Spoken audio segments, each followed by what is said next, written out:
All right. All right. Maya's turning in. All right. Good morning.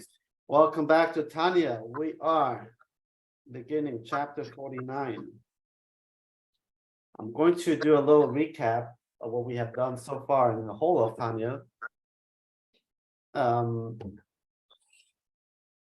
So I talk about love, and love is the theme of last few chapters. It is so the basic principle of Tanya is that any person can serve Hashem with love, even when they're not capable of grasping Hashem's greatness. They can still have the ability to serve Hashem with love, and not just to serve Hashem with love, but produce what we call produce the avot, produce the love. How do we produce love? So Tanya went into two different approaches. One is via the knowledge, as it says, as King Solomon writes, "Know Hashem, my God, da'alekei avicha." Know Hashem.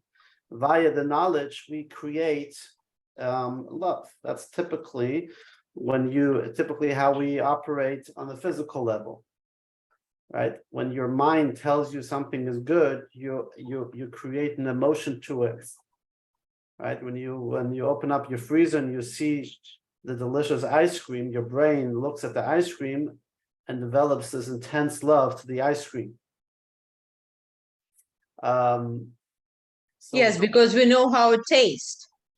Exactly. If you don't know how it tastes, if you just look at it as a bucket and it looks like a frozen something frozen, it could be frozen borscht, it could be frozen chicken soup, you know what it is, develops a different type of love. So the more you understand, when you look at it and see, okay, it's ice cream or it's chicken soup, whatever it is, that love gets now created via the knowledge that you have. What are you looking at?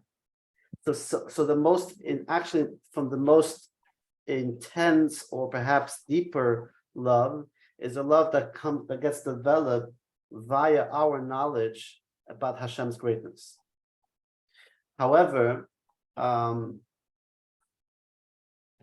takes a lot of work, and not every soul can grasp these deep concepts. And we got a little taste of it the last few weeks. We talked about Tzimtzum and other things. So Tanya says that there are other ways to produce this love. In the earlier chapters, she talked about the conviction that exists in everyone's heart. That this natural conviction that we have, that we know of the presence of Hashem. So basically, it doesn't take much deep knowledge of the greatness of Hashem, but rather to recognize Hashem's existence. So when we utilize some of those meditations, we can engage and deepen our love to Hashem. Still, these are loves that come via the knowledge, because even a conviction, and your conviction comes through an understanding, or at least a recognition. You can sometimes recognize something exists without understanding it, right? Or a lot of things we know this exists, even if I don't get it how it works. Right? I walk into a car, I know the car exists, I love the car or whatever, I'm excited about this car, even though I have no idea how a car operates. Now, of course, if you're somebody who appreciates and understands every little, the deeper making of a car, the deeper the attraction or the deeper the attachment is to the car. So that's conviction.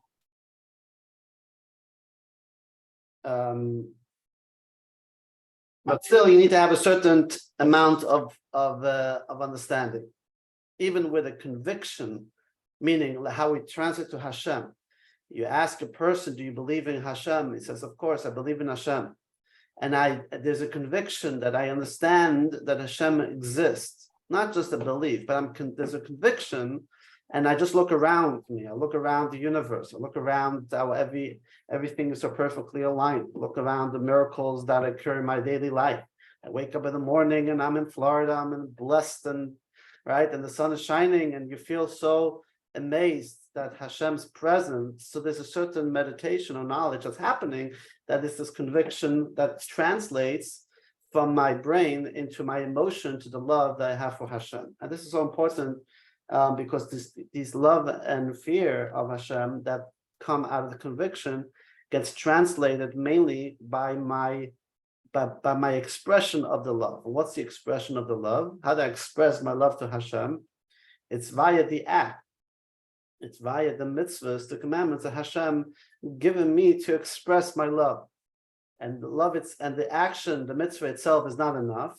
So you have the concept where people just say, okay, I'm convicted. There's a conviction. I know I'm in Hashem's world, and and in order for me to express my love for Hashem, I'll do the mitzvah. But if it's just about the mitzvah, and we don't infuse the mitzvah with actual love and fear or awe, then we're also missing out, as we said in the chapters in the beginning of the chapter 40s, that this is the idea of a bird that doesn't fly. So the bird is the mitzvah. So, which means that Hashem has given us the mitzvah to connect to Him and to elevate us. However, we need to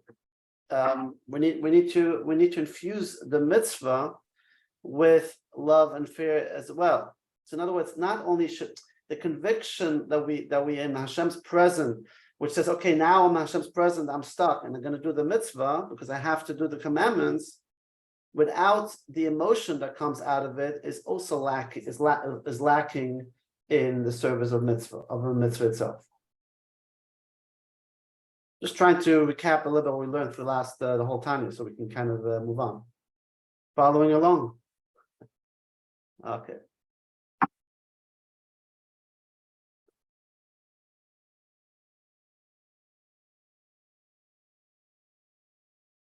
In the last few chapters, the Alter Rebbe addresses, because he says in the beginning that the whole Tanya is really is the idea that everyone has the ability to serve Hashem, and not just serve Hashem, as Moshe says, the service of Hashem is very close, not just close, but very close, which means that any person has the ability to connect to Hashem. So the Alter Rebbe says, means to say that even somebody who's lacking conviction, or is lacking even any knowledge, also has the ability to serve Hashem out of love. And he went into all these different levels of love. And he begins with the what we call the love. The first thing he called was the love of nafshi. Nafshi ivesicha. The love of my soul longs for Hashem. It's the nafshi. We know nefesh means a soul, or nefesh means life. Nafshi is my life, as King Solomon says, or King David says in Tehillim, Sama lecha nafshi. My soul is thirsty for you, Hashem. Which basically equates the idea that just like life, I love life. Everyone, every normal person has a love for life. So if I accept that Hashem is life, and Hashem is in charge of life, so just like I'm connected to life, not by any means of meditations or knowledge that I have to do any deep knowledge or even conviction that I'm alive, because the very fact is that life, me being alive, is an automatic default in my existence. I don't have to do anything for it. And the default idea that I'm alive pulls me to always want to be in optimum, and I want to live life, and I don't want to die. And I'll do anything not to die. I'll do anything to live. There's a certain strong a certain strong commitment. The commitment is a weak word. I don't have to convince somebody to be alive.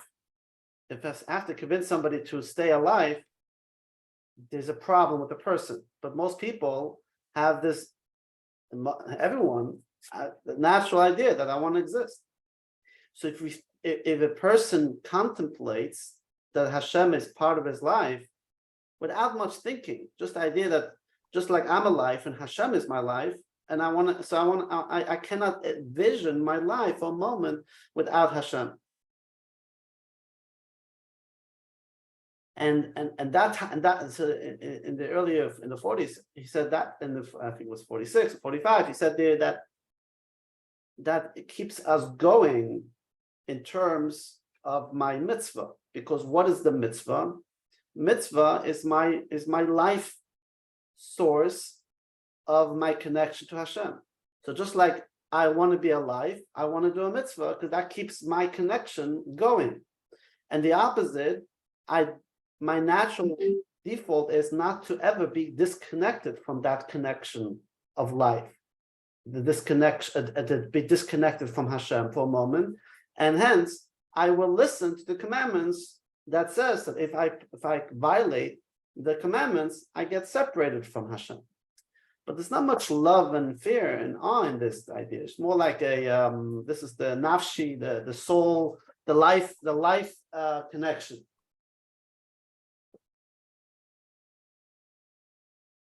Because that love of Hashem, as Hashem being part of my life, is not going to bring me what he calls mesiras nefesh, to a point where I'm ready to give up my life for Hashem. Because just like my physical life, I won't do something that's going to end my life. I will do anything that will extend my life, nothing to end my life. In other words, there's nothing above that I'm willing to give up my life, because we're talking about life itself. So when it comes to my relationship to Hashem, I'm willing to do as long as it works with my life, or my comfort life, so to speak. I'm not willing to give up my connection to Hashem. I'm not willing to give up my life for the connection with Hashem, because it's still limited in the idea that Hashem is part of my life.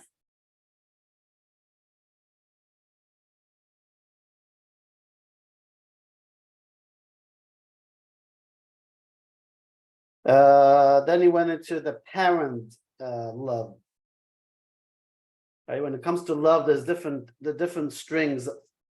Different strings of love. That doesn't mean that is one without the other. There's different expression of love. There's the deeper love that he expresses, the love of a child to a parent.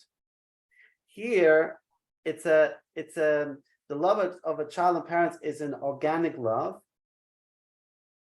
You don't have to meditate on that love. You don't have to create it. It's there at birth. And in a sense, the love a child for a parent and a parent for a child transcends life itself. Meaning, it's not a logical love, and it has the ability to really be so deep that you're willing to give up life for that type of love. A child is in a healthy relationship is willing to consider the life of the parent more important than their own life, and vice versa. Parent considers the child's life more important, more primary than their own life. So we have the relationship with Hashem, as we say Avinu, right? Avinu Malkeinu, our Father. When we say Avinu, we say all over Hashem is our Father in heaven. We're expressing this love that we have for Hashem as a Father in heaven. I don't have to do much. If I just recognize Hashem as my Father, I love Hashem deeper than just because Hashem is part of my life. He's not just part of my life, he's my Father. And if he's my Father, he loves me unconditionally, and I love Hashem unconditionally.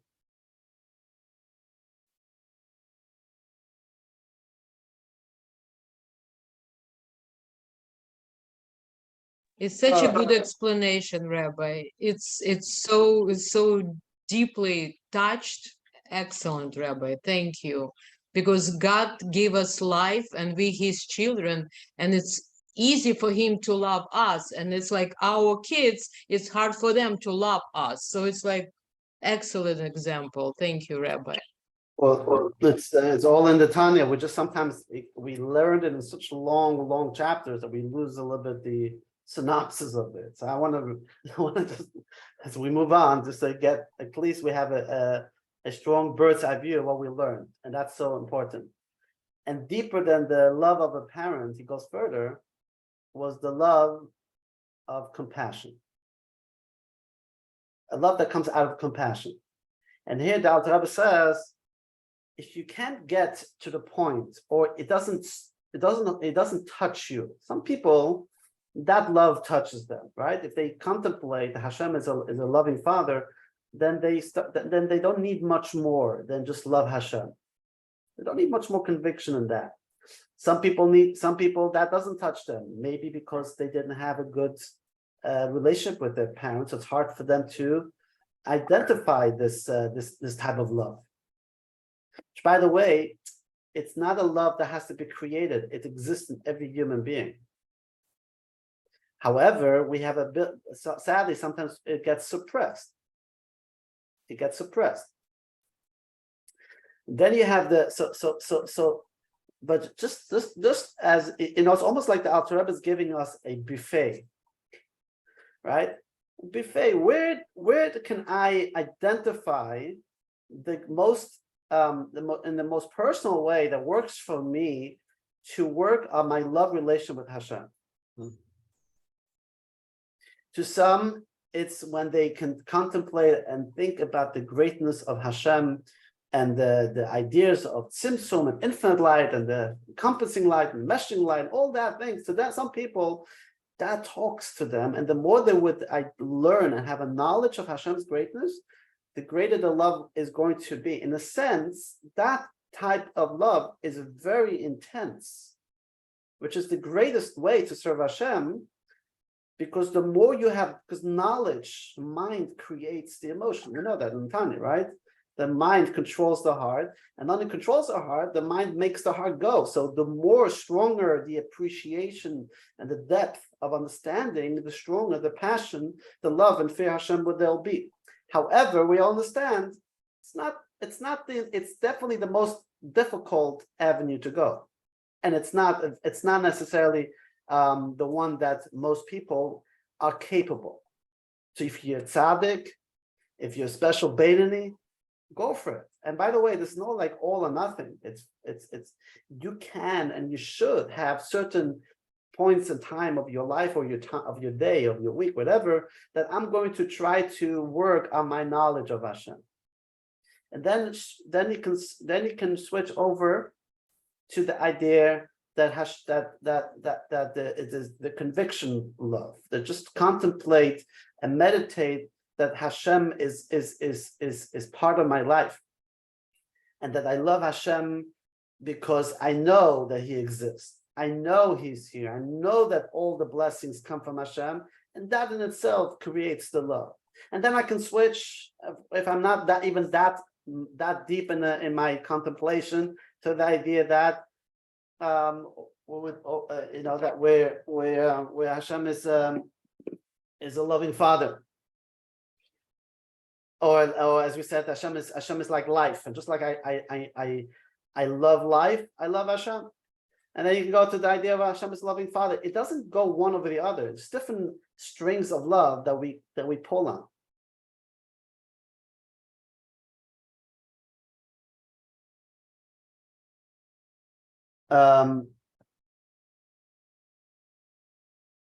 Then we talked about the love called compassionate love,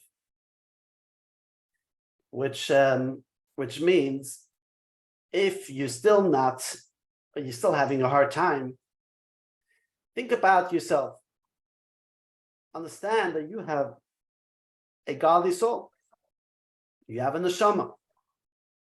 And have you ever talked to your soul? Have you ever had a conversation with your soul? By the way, it's an amazing experience.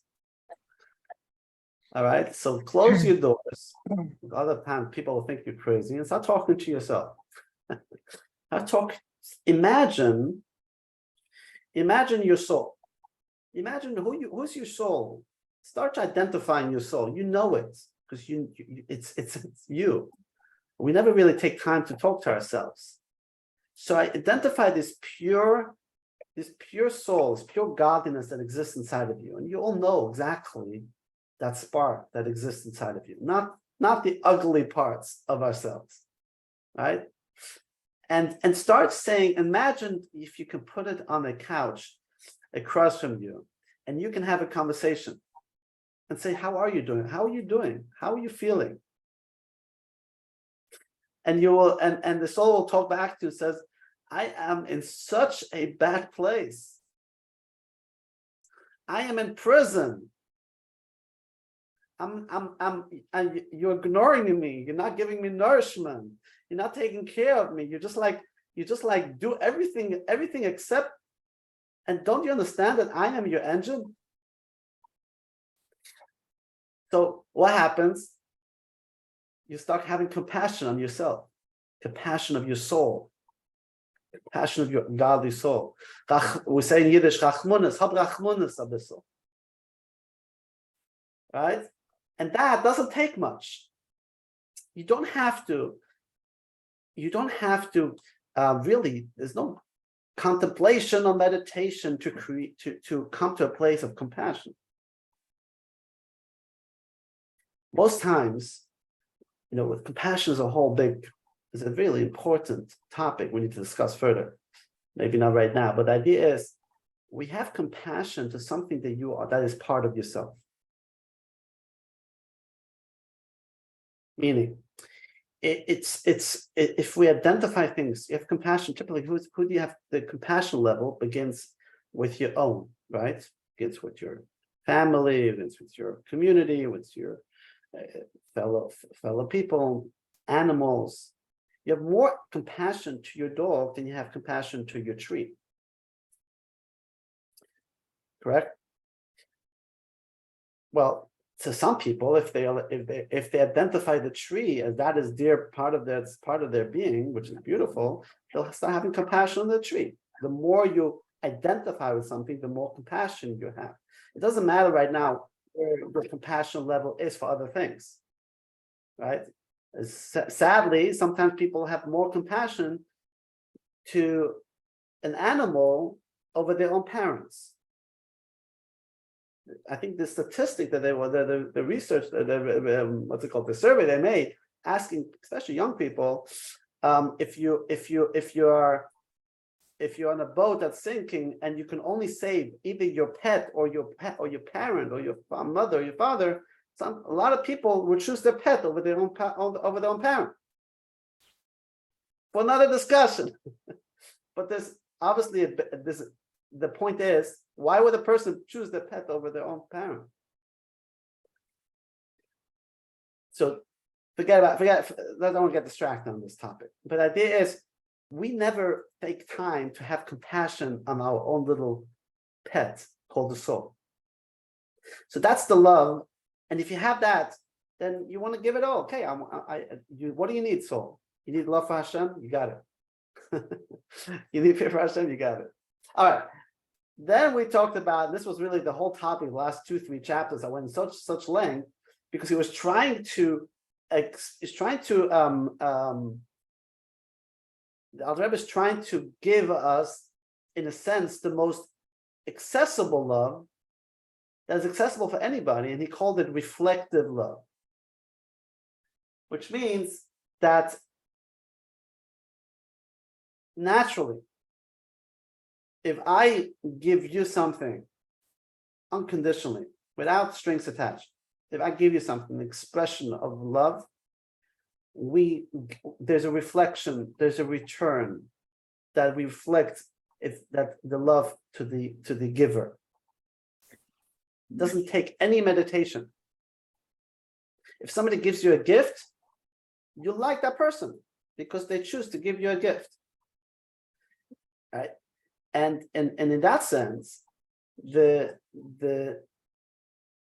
love is greater when the separation of the two entities is greater. So the greater the distance of the two entities, yet the giver made a decision to lower themselves and to give that gift, the greater will be the response of the receiver to express the love. As he explained with a king, the example with a king. So that if a king lowers himself to express his love to a peasant, if he loves just his own VIP people, that's not a big deal.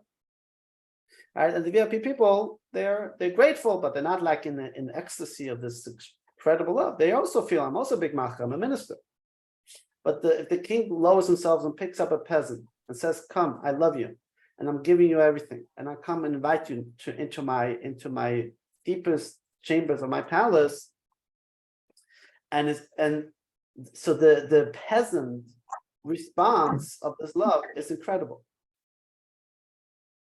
So we think of Hashem, how Hashem has, and this has been the whole last few chapters, how Hashem has, quote unquote, lowered himself to create a tzimtzum, to create all these diminishment of his infinite light. For what purpose? So he could create a world.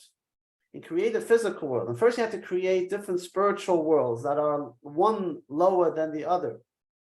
As we're going to read now, three different worlds, Beria, Yetzira, Asiya, we're going to learn this.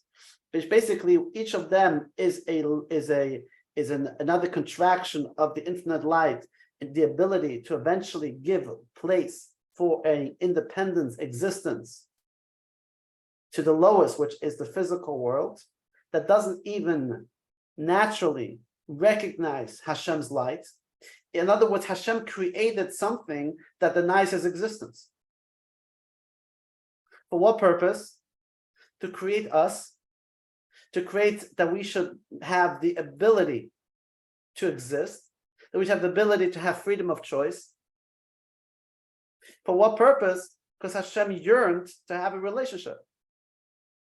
So he created, so the kings of kings created all of that in order to bring us into a relationship, and not just a relationship, not just, okay, hey, I created you, go run and have fun in your life and retire in Venice. No, that I want you to be in the most intimate and deepest relationship. And I give you the tools. If you perform a mitzvah before my will, then we are intimate as one.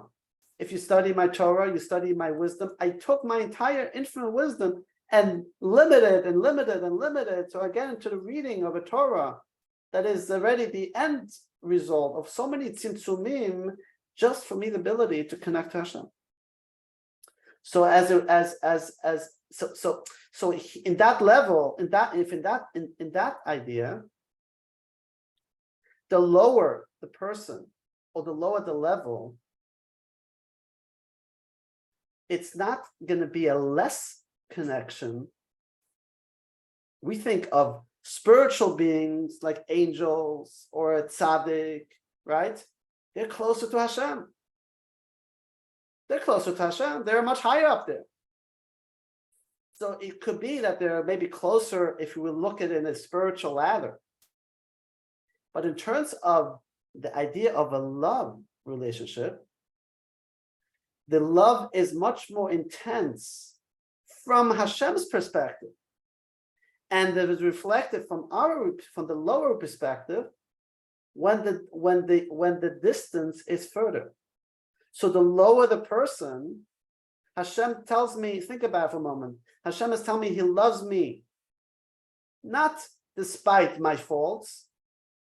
He loves me out of my faults. Out of my fault comes the love. Because even if I have all the faults, Hashem still reaches down to me. That means the stronger my faults, or the lower I am, the stronger the love Hashem is showing to me. L'chaim. Feel like this is a farbrengen. Okay, good. Should be this way. Thank you. That's so basically how we can be. This is basically what we learned in the last, I don't know, 3 months. So, I know it's an incredible teaching, and we need to sometimes just go back to what we learned to put it together in simple language. And now we go back into the chapter. Okay, now we unpack the ideas and not to get lost in the process. All right, we are going to start chapter 49. I think this is going to be the last chapter of this reflective love, and then we're going to go to the final stretch, which is going to be talking about Mashiach, really, which is really all the accumulation of this experience that we're talking about. Why Hashem created the world in the first place. Chapter 49, page 625.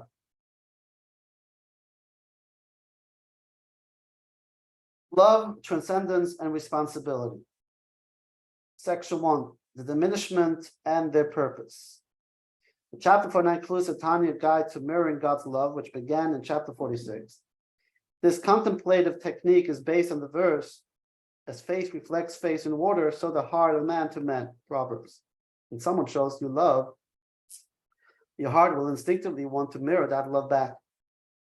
In chapter 46 to 47, Tanya reflected on a number of love gestures which God has shown to us, depicting them through a parable of great and influential king who demonstrates his abundance and intense love to the ordinary citizen.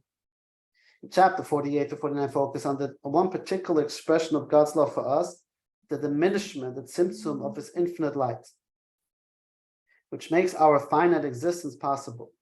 So since the diminishment is an extremely subtle, abstract concept, Tanya spent in chapter 48 explaining some of its finer nuances to us. Here in chapter 49, the diminishment will be personalized as an act of love carried out by God for us. Because why is he, if you just think for a moment, why is he doing all this diminishment? Why is he doing all this tzimtzum? We don't like tzimtzum as it is. Typically, right, we wish there's no tzimtzum. If there's no tzimtzum, right, there's no concealment. There's no God's presence not concealed. But if we understand that without tzimtzum, there is no us. Without tzimtzum, there's no relationship. So then we are happy about tzimtzum. So we're happy and we're not happy because we wish we can have it both. Wish we can have our existence of tzimtzum, meaning that we can exist and recognize Hashem, but we don't want to have Hashem hidden, that we need to work on revealing Hashem's presence. We want Hashem how he is in his core essence, without tzimtzum. You understand? You hear what I'm saying? Do you know what that's called? What is it called? Us existing as a result of tzimtzum, as having an independent existence and freedom of choice, and on the other extreme, coexist Hashem's infinite essence without any tzimtzum, without any concealment, which doesn't make any sense. It can't happen. It's called, when Hashem created the world, let there be light. Hashem created the light of Hashem, and that's called Mashiach. We learned that the beginning of the beginning of creation, Adam and Eve in the Garden of Eden really is the coexistence of the ability to be a finite being and being in the presence and the existence of something that is beyond infinite, without any concealment. The Garden of Eden and the expulsion of Garden of Eden is tzimtzum. Tikkun Olam is to rectify the tzimtzum result and to bring us back and even higher than before at Garden of Eden to what we call the Mashiach era, where we coexist as a finite being as a result of tzimtzum without the tzimtzum limitation of Hashem's presence.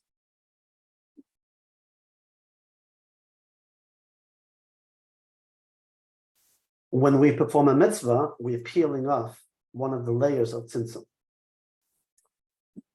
All right, I'm losing everyone already. Okay, I thought I was going to destroy in something. Let's read this inside.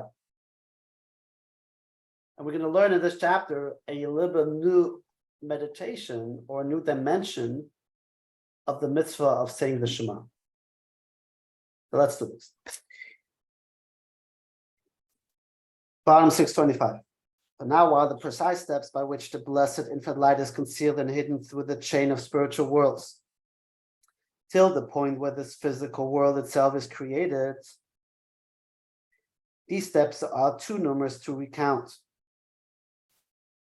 In quantity and in quality, there are very many different types, as it's known to those who have tasted from the Kabbalah, the tree of life. Nevertheless, generally speaking, there are three major profound diminishments. Tanya explains its classification of three major diminishments. And these three major diminishments make possible the three radical transitions that give rise to the three major spiritual worlds.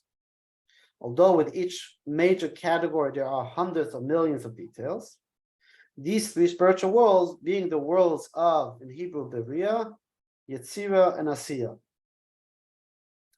Just to give context, we're going to learn. Beriah comes from the word of Bereshit, which means creation.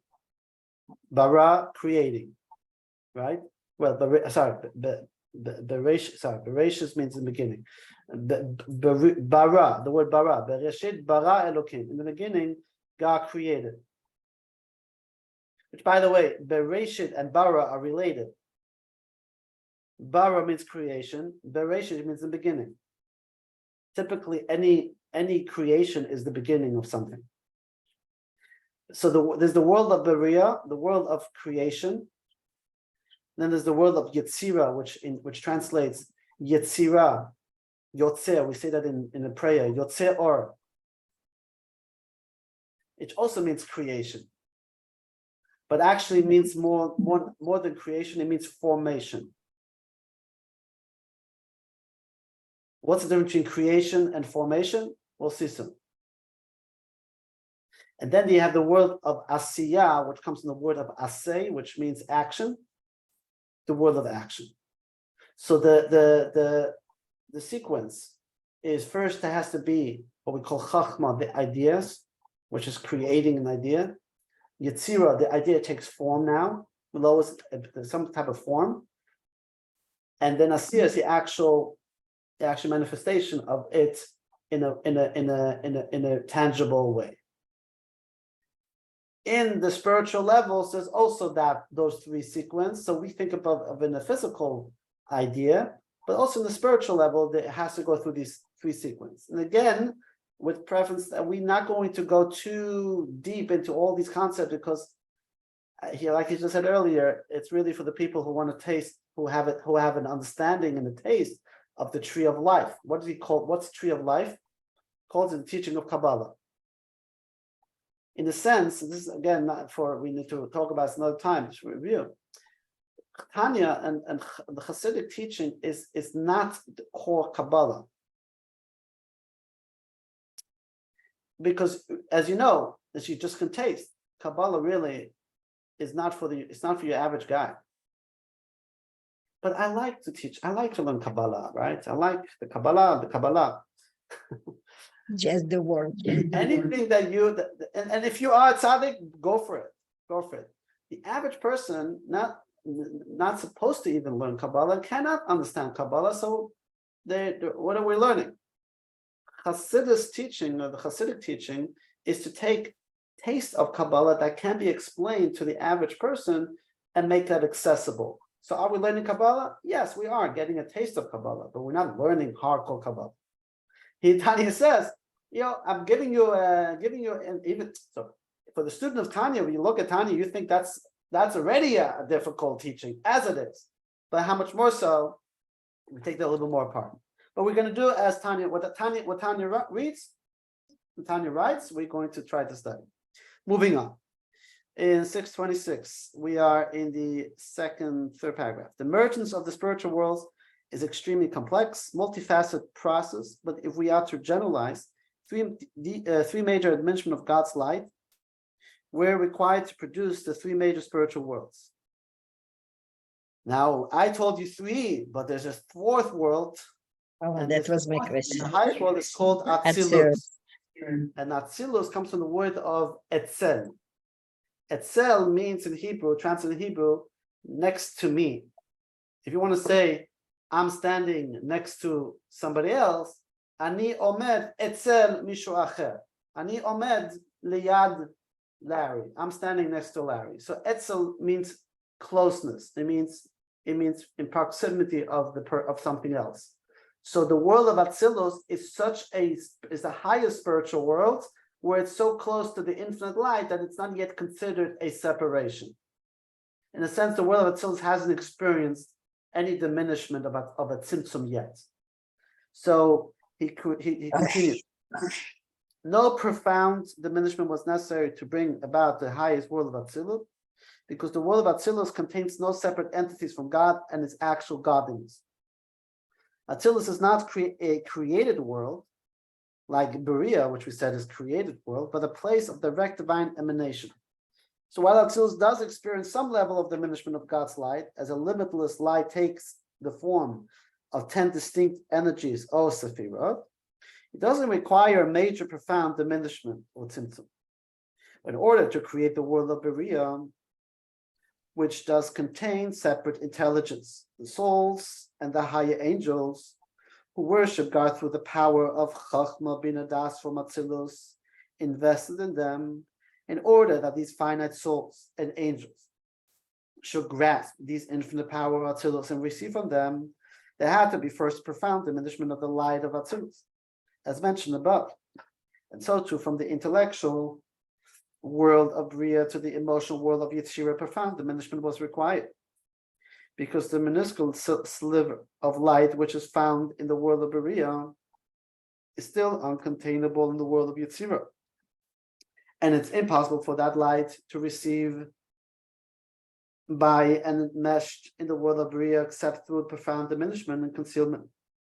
And so too, from the emotional world of Yetzirah to the action world of Asiya, a profound diminishment is required, since the light of Yetzirah is uncontainable in Asiya. And these three diminishments are explained elsewhere in length to bring them closer to our impoverished human intellect. Right? Impoverished human intellect. But in any case, basically, every level cannot be, at the light of one level cannot be fitted, so to speak, into the lower level. In order for that light to be fitted, it has to go through a process of diminishment, which means the word tzimtzum means diminishment. And what's all this? And having reviewed the basic outline of the diminishment process, the Tanya now reminds us of its purpose. And the purpose of all these diminishment is to eventually create this sensuous human body, so that the body will resist its self-gratifying inclinations and thereby subdue the sitra acha, which is the negative light. And since the struggle will take place in our spiritual dark world, there will be the advantage of light that comes from darkness, and the person will elevate to God alone, but both his divine energizing animal soul, along with the garments, as well as of his body power, as mentioned above at length, since this is the purpose of the entire chain of the worlds. So all of this tzimtzum is for us to come into existence, for us to not just have an existence, but for us to fulfill the mission. Why all of this tzimtzum happened is for us to exist with a mission. What's the mission? The mission is to reject our status, or our default status of feeling as independent beings from Hashem, that we have nothing to do with Hashem, and reject Hashem, and we follow our evil inclination, but rather us, even though we don't sense the infinite light of Hashem, we know it exists, we reject, or as he says, we resist the gratifying inclination, basically what we called in Tanya over and over, the work of iskafia, which means to control our evil inclination. And by that, as he says, what happens? Like King Solomon writes, the light that comes out of darkness is the most powerful light. So we are the darkness that we're experiencing, and we are bringing the light out of this darkness, meaning there's such a low level of who we are in the intensity of the relationship that ensues out of this experience that we're fulfilling our purpose, our mission is the most intense relationship in light that we can actually affect. When we learned this in Tanya earlier, that our doing of this work and doing the mitzvahs and rejecting our evil inclination, we draw down the essence of Hashem's light, not the tzimtzum light. We draw down the essence of Hashem's light because that's the whole purpose of creation. Hashem desired his light to be in this world, his essence to be in this world.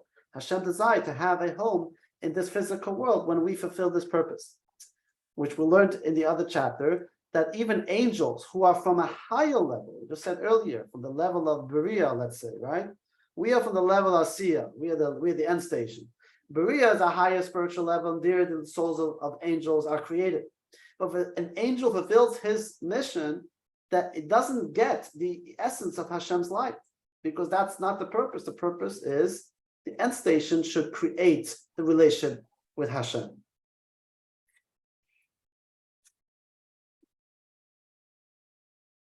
Let's do one more section.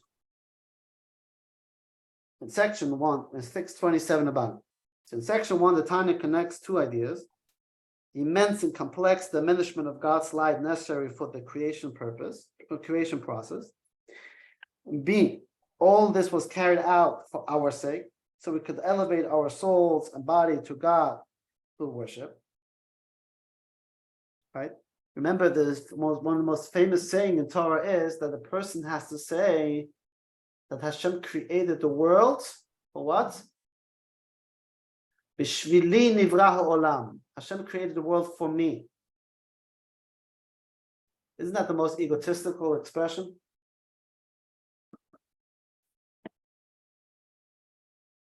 We learned this in Tanya over and over, right? What does it mean that Hashem created the world for me? Why does a person have to say that Hashem created the world for me? It expresses the whole purpose of creation.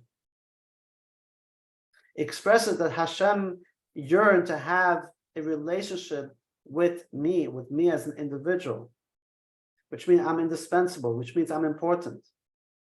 That doesn't make my ego, in a sense, it does make my ego very big. That's really the source, because remember, we're talking about freedom of choice, talking about balance of energies. So the same thing, it's in the positives and the negative, right? So in a sense, the fact that we humans have an ego is a reflection of the balancing act that Hashem chose us as to have the relationship with, which means that we need to utilize this unique choosing, so to speak, not as a point of ego, but to the idea how powerful Hashem looks at us and how powerful the experience of my purpose and mission to serve Hashem. The opposite of ego, that creates an intense a sense of humility. And I'll throw the wrench in. It says that in a sense, spiritually speaking, angels have more ego than humans. Spiritual speaking. The spiritual ego of an angel is way bigger than the spiritual ego of a human being, of a soul. Because they are closer, so to speak. The spiritual ego gets bigger. We are further, but we are it. We are the whole purpose. Angels were jealous when Hashem gave the Torah to us. The Medrash says. Right? They were jealous. He said, 1 second. What did Hashem? When Moshe got the Torah at Sinai, the Medrash says, the angels came complaining. Hashem, why are you giving such a treasure? Giving your essence, your wisdom to mortal beings. So Hashem told Moshe, you respond to the angels. So what did Moshe tell the angels? Look what it says in the Torah. I am the Lord who took you out of Egypt. Were you in Egypt? So did Moshe say that as a physical space? Oh, we were in the land of Egypt. You weren't. We were slaves. You weren't. Obviously, Moshe was talking on a spiritual level. You are a spiritual big macher. We were thrown into a spiritual Egypt, but we break through it. We broke through this. Hashem wants us to break through our Egypt, our evil inclination. That's why Hashem gave us a Torah to give us the tools to set us free. You don't need that. That's not the purpose. Then it goes on. Honor your parents, Moshe says. Do you have parents? And on and on. So if we take all of these teachings that he responded and translate it into the spiritual, what the spiritual meaning behind this, we get also this also comes together how Hashem has a special concept of this idea of the purpose of creation of humans, of this physical world, and not just the physical world, not just humans, but you as an individual, as Hashem says in Ten Commandments, I am your God, as a person to you yourself. And every person must see themselves as an individual. By the way, in creation itself, Hashem created everything in multiples, with the exception of man. Hashem didn't create one animal. Hashem created 1,000 millions of animals in one shot, trees and water and everything. But when it came to man, Hashem created Adam himself. That's where the source comes, that a person should always say, Hashem created the world for me, meaning to say, it's all up to me. The whole creation is all up to me. All right. Let's do section 2 here. All the way on the bottom. So now as we learned in chapter 46, human heart automatically mirrors emotion, as in the water face reflects face of the heart of man to man. If you will reflect on all these diminishments, and you look at diminishment as tzimtzum as what? As an expression of God's love. Your heart will automatically mirror that love back to God, since the Blessed Holy One set aside, so to speak, his great endless light dispersing it away to the sides. Figuratively speaking, you should have a reciprocal response, which we'll describe below. In words of Kabbalah, the diminishment or tzimtzum of light, God's light, is usually presented as an abstract metaphysical idea, depicting how a finite world arose from an infinite God. But here in Tanya, the diminishment is personalized. It's now a story of God's love for you, how you went to great length to restrain his infinitude, which posed a fatal obstacle to having a relation with you.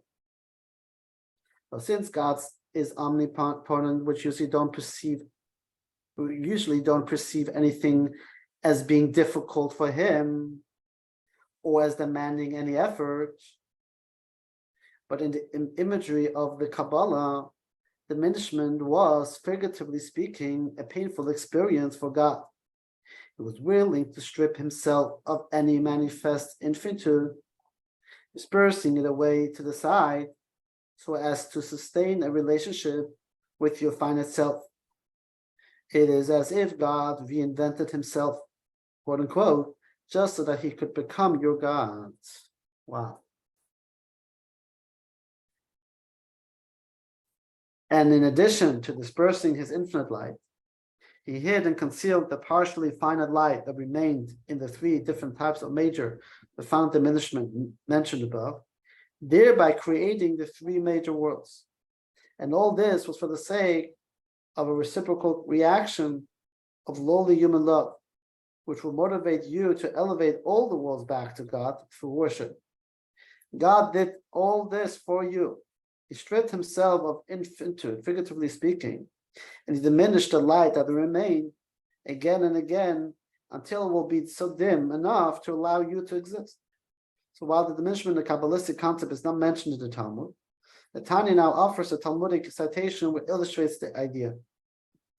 So since love squeezes the flesh, quotes in Talmud relates Rabbi Shmuel ben Rabbi Yossi, and Rabbi Eliezer ben Rabbi Shimon.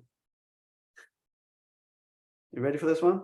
Were so fat that when they bumped into each other, a couple of oxen could go under their bellies in between and not touch them.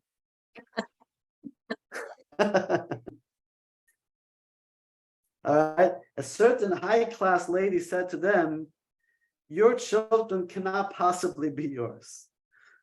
They said to her, "Love squeezes the flesh." If you want to know more details, look up at the Talmud in Tractate Baba Metzia. I remember as a kid to learn this Gemara was very interesting, opening my eyes to some interesting concepts of human conditions. All right, but the idea, What is the tractate? What's the name of the tractate in Baba Metzia 84a. I'm not there. Okay. Huh? Look it Not up. Look it up in Safaria. Yeah. Okay. And they I think there's the time where it goes over all different concepts, how love squeezes the flesh, how love makes flesh go bigger and smaller. I don't have to go into details. The famous story is with the Roman emperor or the Roman general who was Vespasian, who conquered Jerusalem. Rabbi Yochanan ben Zakkai was the sage at the time. He was trying to do diplomacy that they should not conquer. They were surrounding Jerusalem, Vespasian, and he had to smuggle himself out of Jerusalem to negotiate with Vespasian. And he told Vespasian, when he came to him, he was a general. He told him, "Shalom Aleichem Melech," like I welcome the king. And Vespasian said, "You should be killed." Just the very fact he called me king because I'm not the emperor. The emperor's in Rome. And as we were saying, a messenger came in that the emperor in Rome died, and Vespasian was crowned to become the new emperor. So Vespasian realized that he was that Rabbi Yochanan is a very spiritual being that understood before he knew the news. He had the news. So he was getting ready to go to Rome. So he put on his shoe. The Talmud says he's trying to put on the shoe. He can't fit into the shoe. He's in front of Rabbi Yochanan and he can't fit into the shoe. So Rabbi Yochanan says, "Love squeezes the flesh." The Shemua Tova. You're so excited that your feet expanded and you can't fit into your shoe. Bring a nudnik into your room. Bring something you don't like, and your foot will Beautiful. It's all quoted in the Talmud. Yes. So continue. So basically, following Rabbi Dov there, the Maggid Masvich Tanya offers this Talmudic idea of loving self-diminishment of flesh to illustrate God's self-diminishment of light out of love for you, and mirroring God's diminishment for you. All the more so, double and redouble, to no end should you mirror God's loving diminishment. Tanya here echoes its statements in chapter 46. Love will mirror love. Even if the two individuals are equal status, but all the more so if a great and influential king demonstrates his abundant and intense love to an ordinary citizen, since it's not a human equal, but the infinite God who has shown his love for you, your action shall be double, redouble to no end. But how exactly do you mirror God's diminishment out of love for you? In response to God's diminishment, the person ought to similarly disregard and relinquish everything that is his, that might act as an obstacle to worship. So in other words, the reciprocal love to Hashem is in the action of doing something also what Hashem did. So just like Hashem did a tzimtzum, he diminishes his light, so to speak, as he quotes here. He had to, so to speak, reinvented himself, go against Hashem's nature for us to come in existence. So what's the reciprocal love? Not just Hashem, I love you, but what's that in action? That I will also exercise tzimtzum. I will also exercise constraint. That my behavior is going to be constrained from the lust and the desires of my evil inclination. Anything that is an obstacle for worship, I will diminish. I will make sure that it doesn't stand as an obstacle, even if it goes against my natural tendency. So my natural tendency is do whatever I want. I have an ego. I don't. But you know that this is all obstacles for my connection to Hashem. So if I just think of the reflective love, think about the Hashem did it tzimtzum for me. The minimum I can do is also do tzimtzum on myself. So the infinite light, which was an obstacle to God's relationship with you, was completely dispersed by God away to the side. This ought to inspire you to completely disregard anything that distracts you from worshiping God. And what type of influence are we talking about? This includes all types of distractions from the soul to the flesh, Isaiah 10:18, whether they are intellectual, social, or sensory. There can be intellectual distractions, there can be social distraction, and sensory distractions. You ought to let go. You ought to let go of it, all to connect to Hashem, to God, with attachment, favor, and desire. You can't be passionate about both worship and self-gratification at the same time. Worship is not about you; it's about being of service to something bigger than you. To worship God devotedly, you need to mentally disregard and devalue anything that might get in the way. And nothing should get in the way, personally or circumstantially, neither the temptations of the body, nor the animal soul, and circumstantially an overstated concern with finances or family. So in other words, when it's comfortable, then I'll serve Hashem. But Hashem wants me not to work on Shabbos. I need the money, so Hashem, you gotta wait. That's not a relationship. It's not an expression of your love to Hashem. So the Tanya is, of course, not suggesting that you neglect your finance or your family. The main point is that when it's time for worship, other concerns shouldn't be on your mind. Also, if worship is your passion, you will find a way to devote as much time and energy to it as you can. Beautiful. So, and then this itself we get a brain, as we say. How do we worship Hashem? By disregarding, so to speak, our needs, our physical needs, etc., etc. He's not saying to disregard them by neglecting them, but by making your primary as primary, and then the other things fall into place, that they're not here as a primary, but here to serve your primary mission. Your physical being, your physical existence, your bodies, and your desire are here to assist your soul, your neshama, to serve Hashem, not the other way around. Walla. All right. So deep. Oh, so deep. I thought it was so easy today. It's always easy with you. You explain beautifully. Thank you. You're welcome. Any other questions? Rabbi, you're teaching our neshama to be much, much open and better. Thank you, Rabbi. It's not neshama, it's also our brains, Well, our intellect. well, brains, I think, connected to neshama. That's what it is, you know. Brains is more, I guess brains is the ego, that's where it holds, and neshama is already deeper than that. That's Yeah. Well, I can say that the last few lessons been so many revelations for me personally. So thank you. And don't diminish don't tzimtzum your thoughts to us too much. Thank you very much. Thank you, The more the tzimtzum, the more I expect your tzimtzum as well, and the less whatever. It's as a teacher, you have to exercise a lot of tzimtzum. We understand.